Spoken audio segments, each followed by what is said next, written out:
पति जो भजन करता है उसका आधा भजन पत्नी को जाता है और पत्नी जो भजन करती है उसका भजन उसी को रहता है। तो महाराज जी तब से मन बहुत विचलित है कि शादी करूं या ना करूं, मतलब ऐसे ही बहुत थोड़ा सा भजन होता है, उसमें भी आधा वो ले जाएगी तो मतलब गड़बड़ सा हो जाएगा।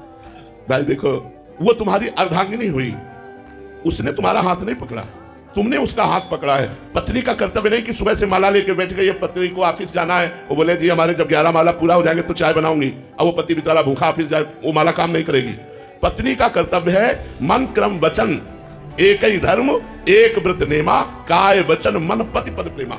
वो अपने शरीर से, अपने मन से, अपने वाणी से, अपनी चेष्टाओं से केवल पति की सेवकाई करे, और पति जो धर्म करेगा, भजन करेगा, उसका हिस्सेदार पत्नी होगी। इसलिए पत्नी को आधा पति का धर्म और भजन प्राप्त होता है। बस समझ में आई?